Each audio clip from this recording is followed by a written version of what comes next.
धर्म प्रेमियों जय वाद। आज का सफल शिक्षा सेमिनार और आप सब आदर्श की टीम को एक ऐसी अद्भुत चीज जो मैंने आज देखी, जब हम शुरू हुए थे तो मंच पे बच्चे घर से लिख के लाते थे कि क्या बोल रहे हैं, और दूसरा कई साल तक इस मंच पे, लखनऊ के मंच पे, एक भी बच्चा इंग्लिश का एक वर्ड बोलते हुए नहीं सुना। और आज आपकी ये उपलब्धि आप सारी टीम की कि आपने एक ऐसी क्रीम लखनऊ में पैदा की है जहां बिल्कुल कोई उम्मीद नहीं थी। बहुत बड़ी उपलब्धि। मैं इसको कहना चाहता हूं कि सुनहरी युग की तरफ जा रहे हैं, मगर सुनहरी युग आया नहीं। यहां एक बेटी आई थी, उसने शायद नंदिनी ने कहा, कंठाटक बात थी। कई बार आदमी समझ नहीं पाता कि मुझे क्या कहते हैं। उसने कहा है कि अब कोई अवेकनिंग की जरूरत नहीं।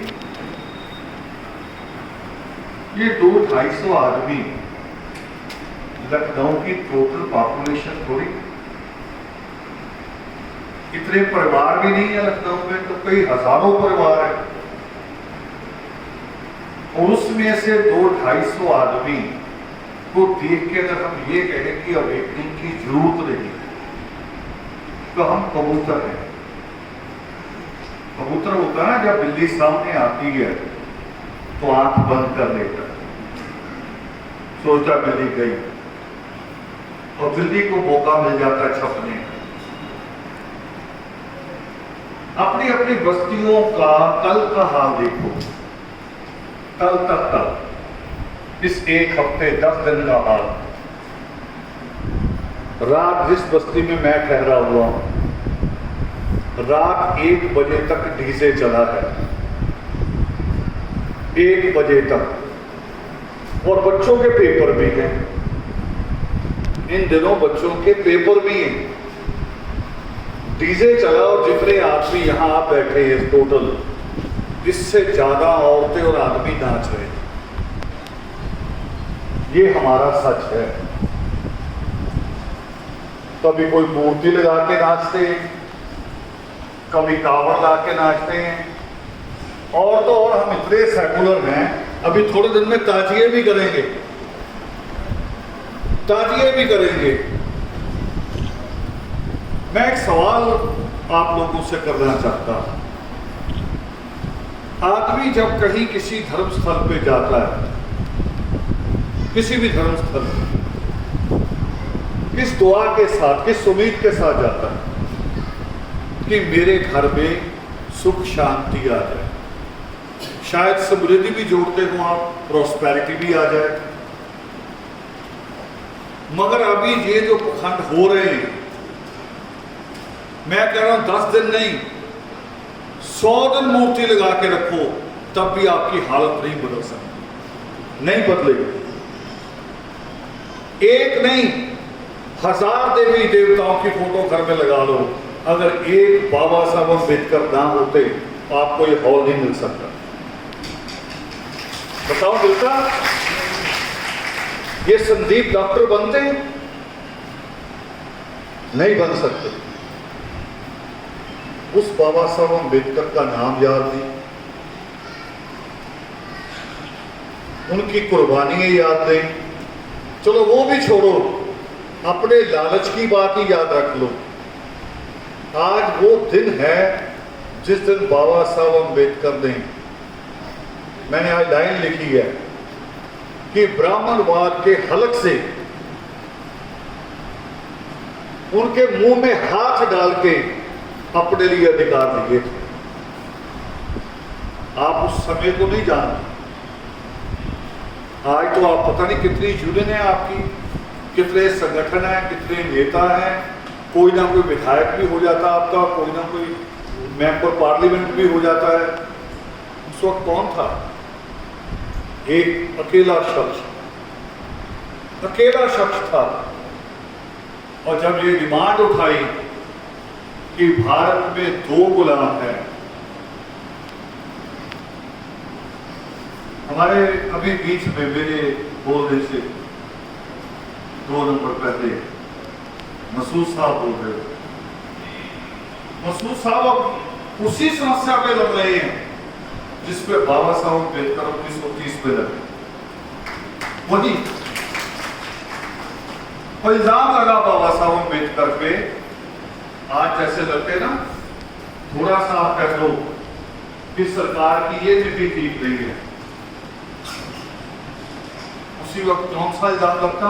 देशद्रोही, जिसमें बेल ही नहीं, वकील फाइल ही नहीं पकड़ता हूँ, इसमें बेल है ही नहीं, 1 साल सुनवाई नहीं, किसी कोर्ट में पेश ही नहीं करता। उस वक्त बाबा साहब अम्बेडकर पे इल्जाम लगा कि सारा देश मिलके आजादी की लड़ाई लड़ रहा है और बाबा साहब अम्बेडकर देश में फूट डाल रहा है। और बहुत भयंकर इल्जाम था ये अपना। पूरा मीडिया उनके खिलाफ निकला, पूरा मीडिया। आज भी गलत मीडिया नहीं है, लोग अभी भी बोलते हैं रिजर्वेशन के खिलाफ। हमारे दोस्त हैं, मीडिया से जुड़े हुए हैं, डॉक्टर योगेंद्र यादव जी, वो एक सेमिनार दे रहे थे, बच्चों ने बीच में बगावत कर दी कि जी आरक्षण पे आप गलत बोलते हैं। वो करे अभी इसी हॉल में फैसला कर देते हैं, इसी हॉल में फैसला कर देते हैं। आप तो सुनने आए हो ना, सुनने वालों में गलत कितने हाथ खड़े कर दो, एक हाथ खड़ा नहीं। सुनने के लिए भी नहीं हमें उस हॉल में बुलाया गया। अभी भी ये पोजीशन है। और बाबा साहब अम्बेडकर के साथ कुछ था ही नहीं उसमें, मगर वो पूरी ताकत के साथ था, पूरी ताकत के साथ। और तब गांधी भूख हड़ताल करके बैठ गए, मरूंगा, और उसको कहते मेरा अहिंसा है, नॉन वायलेंस। भाई ये नॉन वायलेंस थोड़ी है, कैसे नॉन वायलेंस हो सकती है? गांधी अगर मर जाता तो उसके बाद दलित बस्तियों पे हमले होते कि नहीं होते? बाबा साहब अम्बेडकर पे हमला होता कि नहीं होता? इंदिरा को 2 सिखों ने मारा था, उसके बदले में कितने सिख मारे गए? कोई अनुमान है? उनके अभी तक फैसले भी नहीं हुए। और हमारे साथ क्या होता उसकी तो कल्पना भी नहीं कर सकते। पुणे का नाम लिया आपने, पूना में एक विद्वान जाके बैठा जबलपुर का, जिसको लोग जानते हो अशोक के नाम से। उसने भी अपनी स्पीच में ये बात कही कि अगर गांधी उस वक्त मर जाता तो लाखों दलितों का कत्ल किया जाता। तब बाबा साहब अम्बेडकर को थोड़ा सा झुकना पड़ा कि अगर जिनके लिए अधिकार मांग रहा हूं अगर उन्हीं को मार दिया गया तो फिर उसका क्या फायदा? डबल वोट मांग रहे थे, फिर उनको सिंगल वोट पे फैसला करना। सिंगल वोट, आपकी डबल वोट होनी थी, आपका सांसद आपने चुनना था, आपका विधायक आपने चुनना था, और दूसरी वोट से जो जनरल खड़ा होगा उसको भी आपने चुनना था। आपकी पावर डबल होगी। और फिर आपका विधायक आपकी बात ना सुनता तो आप उसको वापस बुला सकते। ये मांगा था बाबा साहब अम्बेडकर। और वो बाबा साहब अम्बेडकर की कुर्बानी हमें याद नहीं। आज 24 सितंबर अधिकार दिवस है हमारा, और असल में कहूं हमारा आजादी दिवस है। देश को आज़ादी मिली है 15 अगस्त 1947 में, मगर हमें उससे पहले मिली। उससे पहले 15 साल पहले हम आजाद हुए। 15 साल पहले हमारे लिए स्कूल खुले। सड़कों पर चलना, ये अधिकार भी, सड़क पर चलने का अधिकार नहीं था।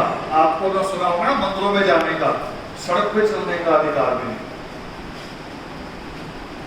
ये बाबा साहब अम्बेडकर ने आज के दिन लेके दिया था, और आज के दिन हमारे घरों के ऊपर दीप वाला होनी चाहिए थी कि नहीं?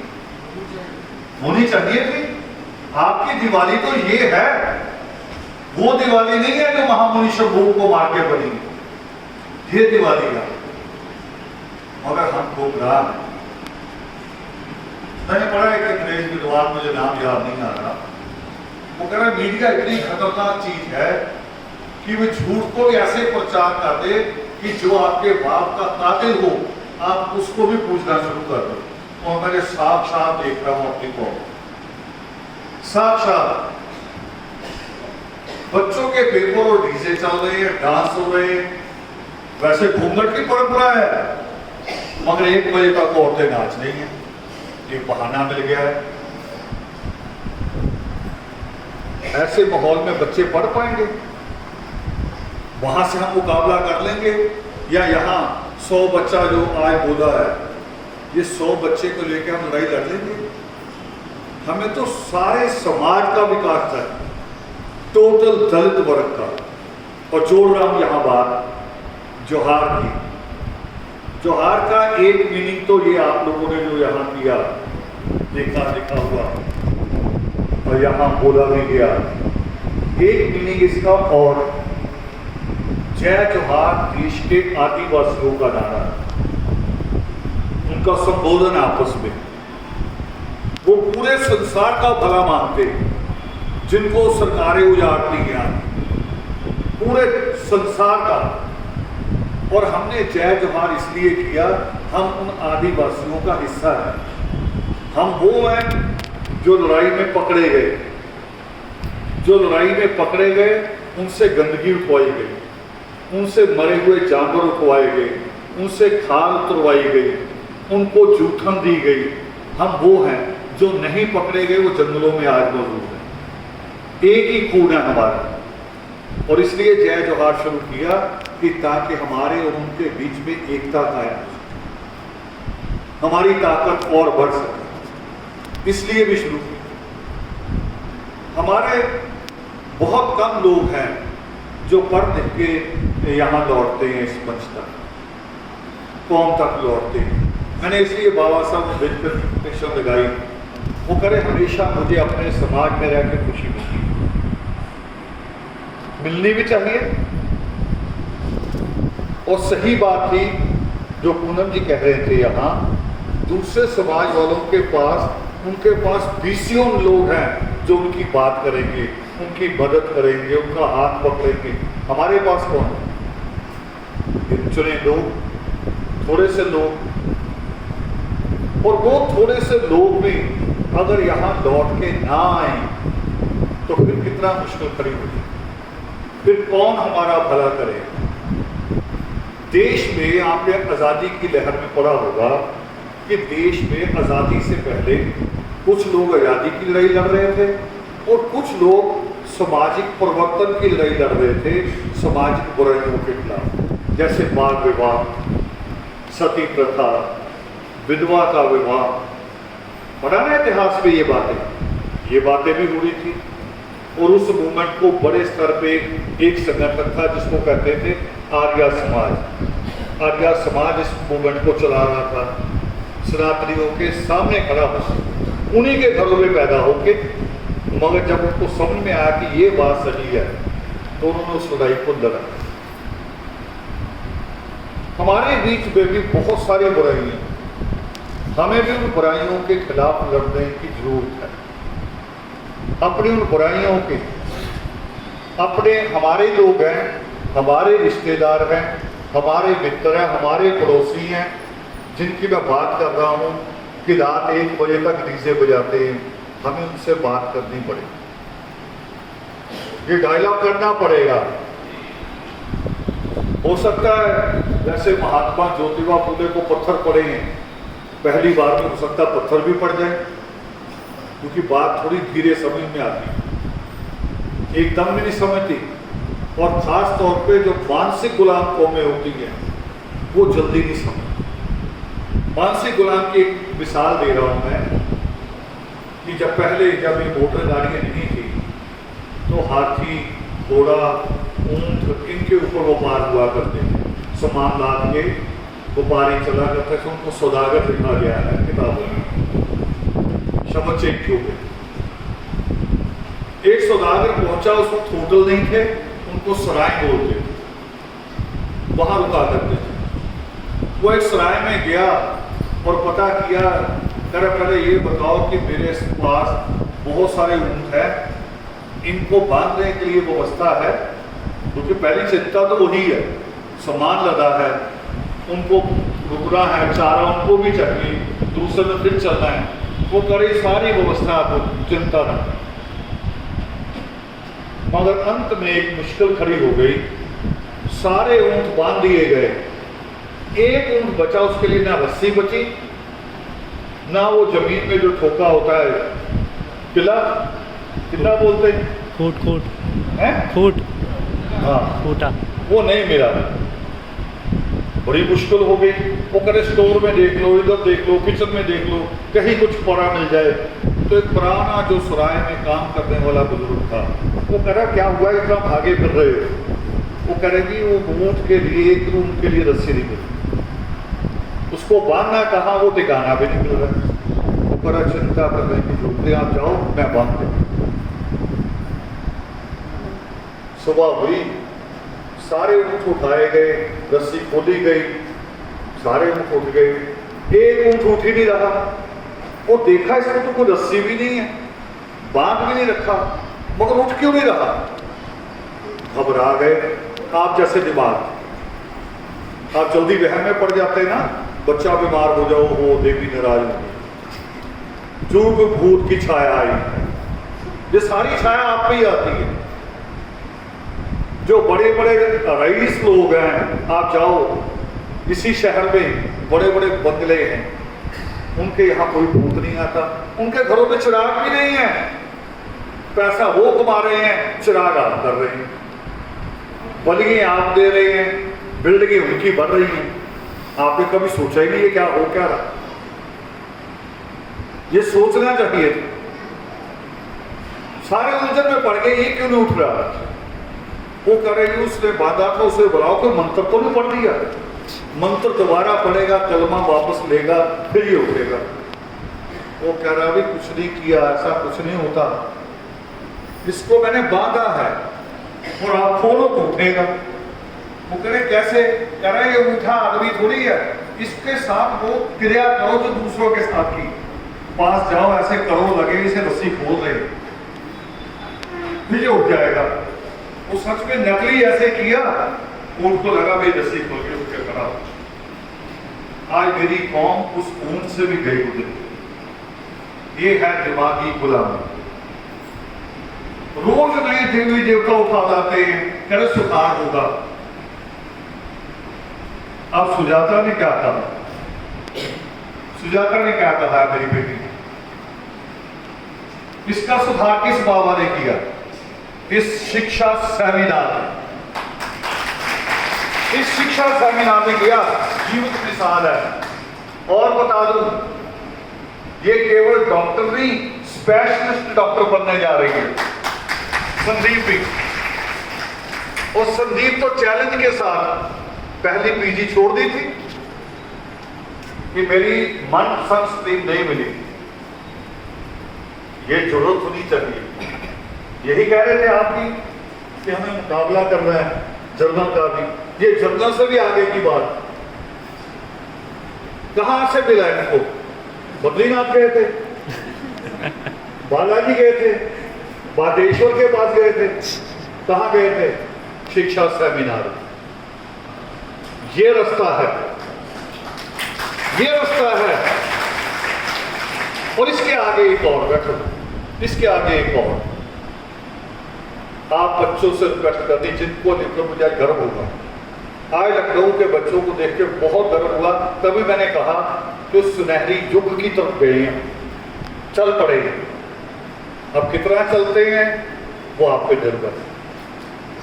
दूसरी बात मैंने ये कहनी है, जो मैंने थोड़ा सा दोहराई, कि हम इस हॉल में बैठे हैं, पैंट कमीज में है, अच्छी पोशाक, अच्छी गाड़ी भी बाहर खड़ी होगी, ये बाबा साहब भीमराव अम्बेडकर की दी, मगर इतनी आसान नहीं है।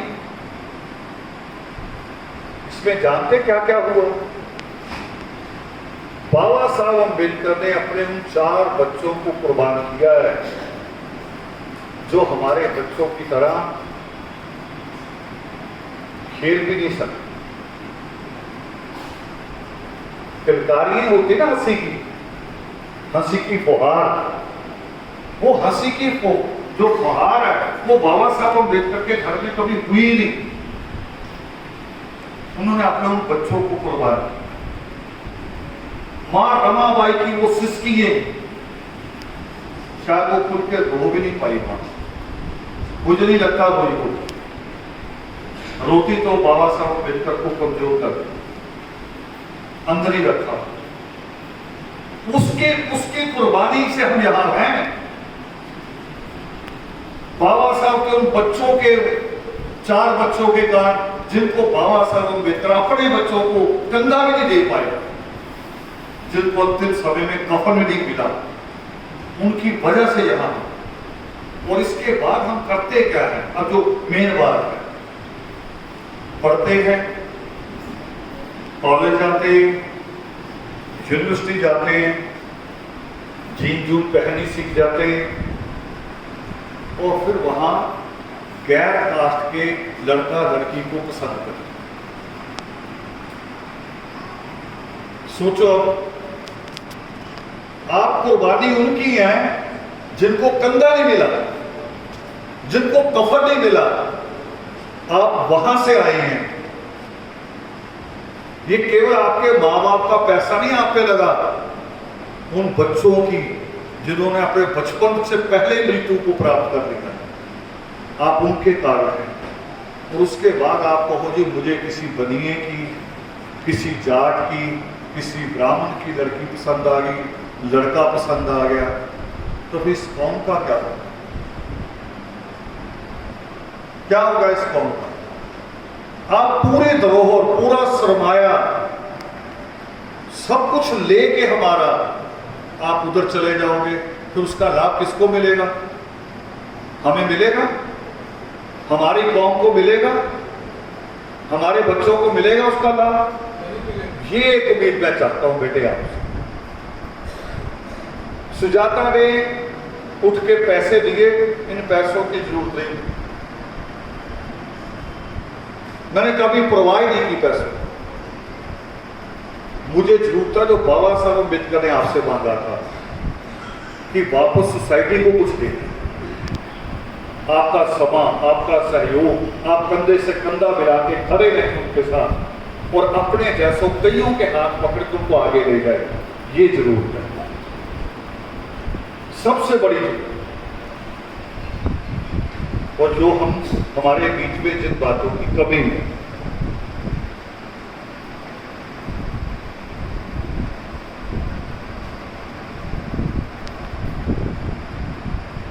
ये छोड़ के कह रहा हूं, वर्तमान ये जो बच्चे जो कुछ भी बने, जितने बच्चे यहाँ आए, एक बेटी ने तो इतना बढ़िया, वो करी मैं प्रेशर से आ गया,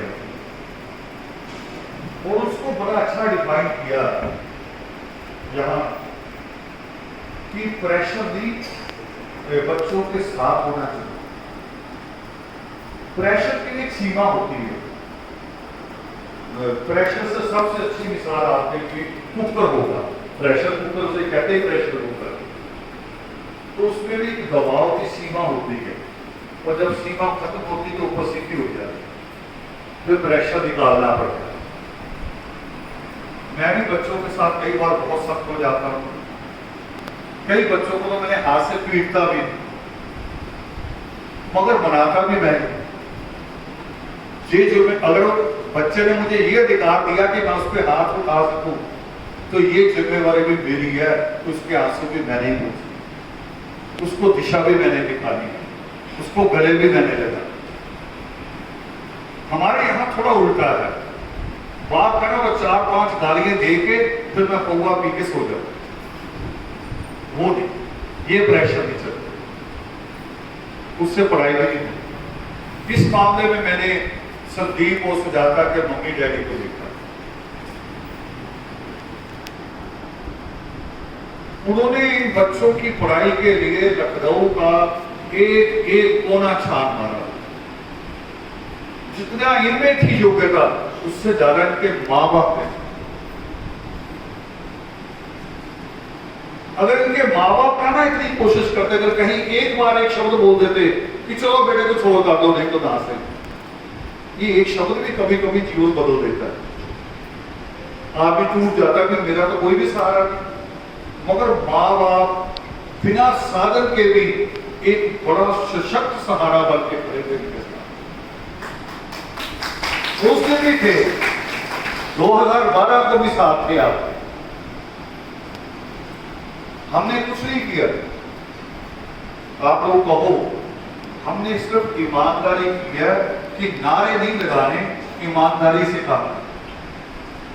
हमने अपनी ईमानदारी जिंदा रखी, आपके लिए नहीं कुछ किया। कि अगर हम शिक्षा की बात करते हैं तो हमें ईमानदार रहना चाहिए, सच में पूरी बात करनी चाहिए, नारा नहीं लगा। तो बच्चों के साथ प्रेम से भी, सख्ती से भी, दोनों चीज। माएँ कई बार कैसे उठाती हैं सुबह बच्चों को, सीधा ही, कोई तो गर्दन पकड़ती, कोई बात पकड़ती, ऐसे उठा के बिठा दे, ऊर्जा टाइट हो गया। 5 मिनट पहले उठो, बच्चे के साथ ही लेट जाओ, थोड़ा थोड़ा उसके बालों में हाथ घुमाओ, 1-2 बार मुंह चूम लो, अपने आप ही उठ ही जाना उसने। मगर वो प्रेम से तंग करोगे तो अच्छे से उठेगा, गाली से तंग करोगे तो हो सकता है वो पढ़े ही ना जाते आगे कभी, उसके दिमाग में कुछ ना पड़े। मगर इतना पोलाइट भी नहीं होना। अभी एक नई माएँ आ गई, अभी एक नई माएँ आ गई। मेरी पिछले 1-1.5 महीने से ऐसी माओं से बात हो रही, मेरे पास आके कहीं बच्चा बिगड़ गया, अब मैंने थोड़ी बिगाड़ा था, मैं तो कभी कभी मिलता हूं। फिर कभी कभी क्या करती है, आके पति पे डाल देती है सारा कुछ, फिर ये घर टाइम नहीं देते। मैं कहा अच्छा, मैंने उसके पति को सामने कहा, मैंने कहा अच्छा ऐसा कर, मैं रिजाइन लिखता हूँ, यहाँ साइन कर, नौकरी से रिजाइन कर, घर बैठा कर इसके पास। वो गाना है ना, एक फिल्म का गाना, मैं लोगों को कहता हूँ कई बार, बैठ मेरे पास तुझे देखती रहूं। मैं कहा ये भंगियों पे लिखा गया, बाकी लोग तो बिजनेस करते तब शादी होती है। सुबह ही औरतें टिफिन पकड़ा लेती, जाओ काम पे, बनी की माँ भी मर जाए तब भी दुकान खोलता कि नहीं खोलता है, होता तब भी दुकान खोलता है, 2 घंटे बंद रखता है। मगर हमारे यहाँ मुझे एक बार तो मेरे ऊपर केस दर्ज होने जा रहा था राजस्थान में। एक सत्संग में मैं बोल रहा था, मैंने कहा पक्षी जो होते हैं, जानवर जो होते हैं, जैसे गाय का बच्चा आपने देखा होगा, बकरी का, वो कुछ घंटों में ही खड़ा हो जाता है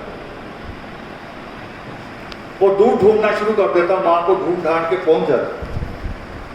पक्षी के बच्चे कुछ एक 15 दिन 20 दिन महीना लेते हैं, पंख निकल आए तो फुर हो जाते हैं। और आदमी का बच्चा 20 साल लेता है, 20 साल माँ ही उठाती है, माँ ही खिलाती है। और मैंने वहां कह दिया कि तो आर्मी का बच्चा, भंगी का बच्चा 40 साल, 20 साल माँ पालती, 20 साल पत्नी, उसके बाद वो छुट्टी कर जाता है। था कि नहीं था ऐसा? है कितनी विधवाएं जो 40-40 साल तो बच्चे पहले विधवा हो गए। बड़ा गुस्सा किया उन्होंने, और गुस्सा पता क्या किया, कह रहे नलायक कहा, कोई बात हम नलायक है, रहेंगे, ये हमारा जन्म सिद्ध अधिकार। मगर भंगी क्यों कहा? देखो लड़ाई कहां लड़ रहे हैं, भंगी क्यों कहा? मेरे पास मैसेज आया, उन दोनों फोन नहीं थे, आदमी स्पेशल बस से पूरी मेरे पास आया कि जी वो आपके ऊपर केस दर्ज कर रहे हैं। करने तो दो, इतिहास में पहली बार होगा कि जो कौन कहेगी कि नलायक तो हम रहेंगे मगर भंगी ना कहो, भंगी बनने के लिए लड़ेंगे भी। हर मंत्री को मांग पत्र देंगे, हमें लगा दो जी नगर पालिका में, पूरा उठाएंगे। अभी भी मीडिया में से यही बात कर रहा था। फिर मैंने इस पे लिखा कि भंगी कहने पे भी लड़ते हो, भंगी बनने के लिए भी लड़ते हो। एक बार तय करो करना क्या है, तुम्हें पता ही नहीं तुम्हें करना क्या। ये सारी बातों से कई बार आदमी को थोड़ा झंझोड़ना पड़ता है, झंझोड़ना। तो माएँ कई ऐसी आदमी क्या कहती हैं कि पति टाइम नहीं दे रहा, अब पति नौकरी छोड़ के थोड़ी बैठ जाएगा, कमाएगा भी वो, सुख दुख भी वही देखेगा, राशन लेने भी वही जाएगा, फिर बच्चों को भी वो ही देखेगा, तो माँ क्या करेगी। और माँ में माँ एक नहीं होती हो, सुन लो। माँ का मतलब ये नहीं कि जिसने जन्म दिया, हमारे यहाँ दादी भी माँ होती है, बुआ भी माँ होती है, मौसी भी माँ होती है, नानी भी माँ होती है, मिलके बिगाड़ती हैं बच्चे को। बाप ने अगर बच्चे को डांट दिया, बुआ का फोन आ जाता है मेरे पास भेज, मासी का भी फोन आता है, बताओ आता कि नहीं आता, मेरे पास भेजे। मगर जब बच्चे की शादी हो जाए उसके बाद कोई बुआ और मासी रखती है, फिर रखती है, यानी पूरा बिगाड़ के खराब करके फिर माँ बाप के ऊपर डालते हैं। ऐसी बुआ और मासी नहीं चाहिए, ऐसे रिश्तेदार नहीं चाहिए। मैंने लुधियाना भी कहा, छुट्टियां जब बच्चों को हो तो किसी हिल स्टेशन पे चले जाओ। 10 दिन की जगह आपके पास पैसा नहीं है, 3 दिन में लौट आओ जाए, मगर ऐसे रिश्तेदार के घर नहीं जाना जिसके बच्चे पढ़ते ना। जिसके बच्चे नहीं पढ़ते उसके घर जाना नहीं, क्योंकि वो आपके बच्चों को भी बिगाड़ता है, सारे किए किराए पे पानी फेरते। तो ऐसी माएँ बहुत हैं जो बच्चों को बिगाड़ती हैं। इसका एक और मसला समझ लो, लड़का, खासतौर पे लड़का, लड़कियां नहीं बिगड़ती ज्यादा। लड़का जब बड़ा होने लगता है तो बाप से दूर हट के बैठना शुरू हो जाता है कि नहीं, ये नेचुरली है कि नहीं है। मगर माँ से दूर हटता है, आके माँ की गोद में भी चाहे उतना बड़ा हो जाए, गोद ना बैठ सके, मगर ऐसे सट के बैठेगा जैसे गोद में। और माँ के बार बार गले भी लगेगा, दादी के भी लगेगा। किसी के परफ्यूम लगा हो, वो पास से निकल जाए तो आपको पता चल जाता है कि नहीं।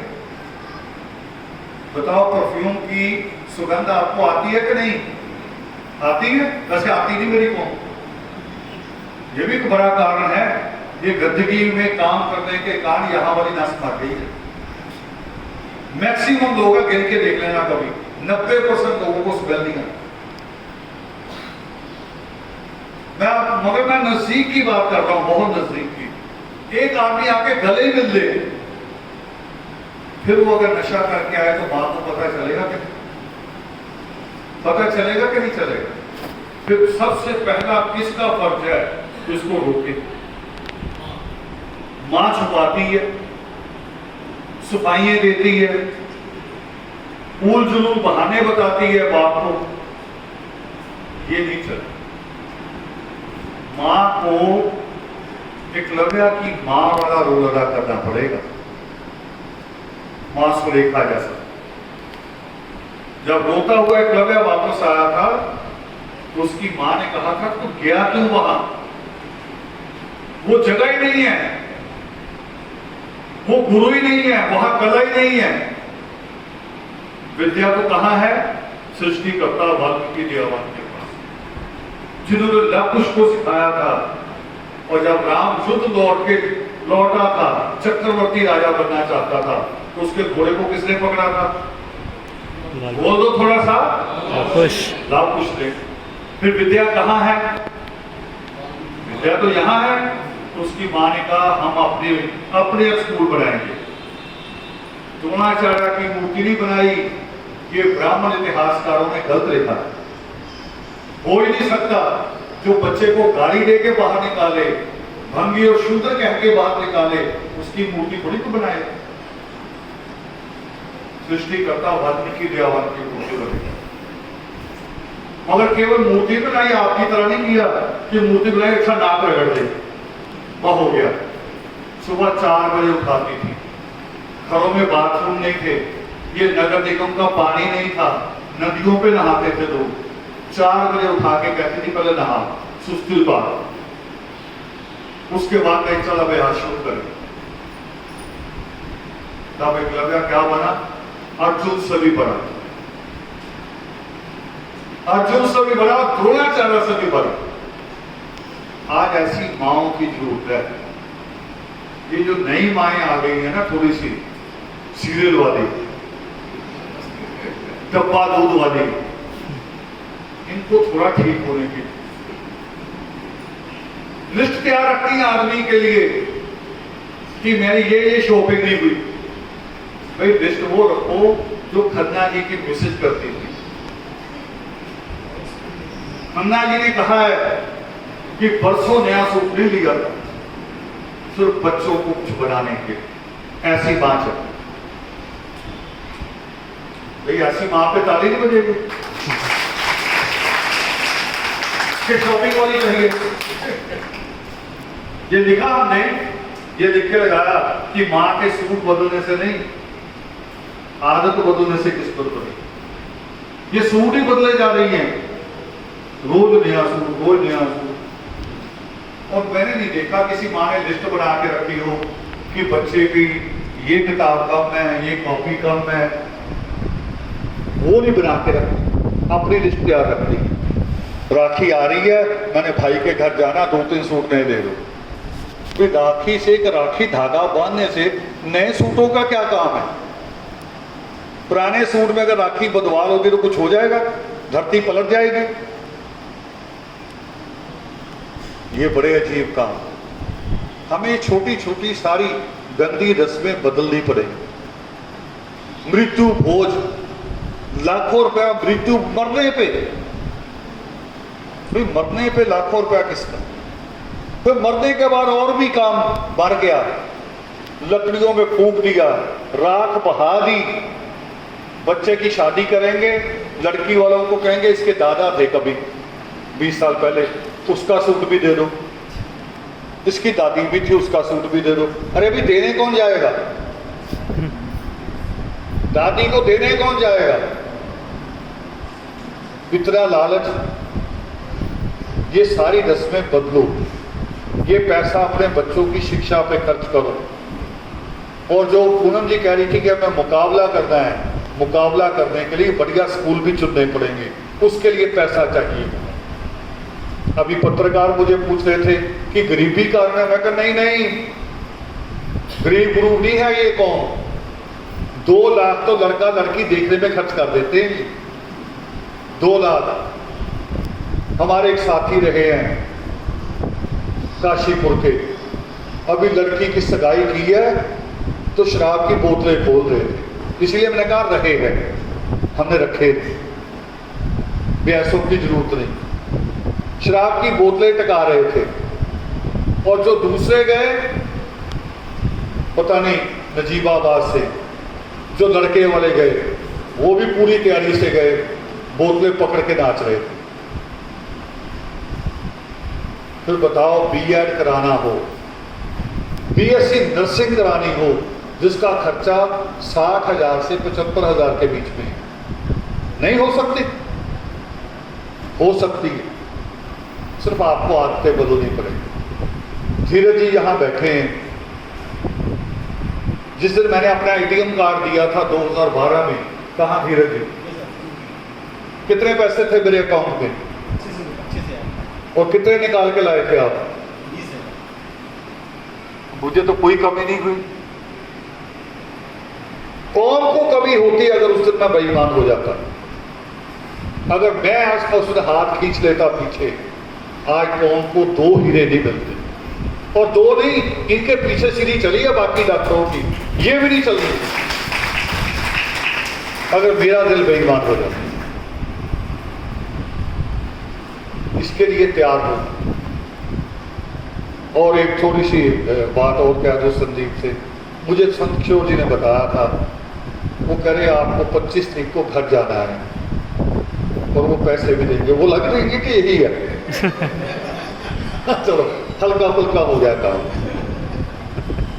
थोड़ी सख्ती हो जाती है ना, तो मैं उसमें हल्का भी कर रहा हूँ।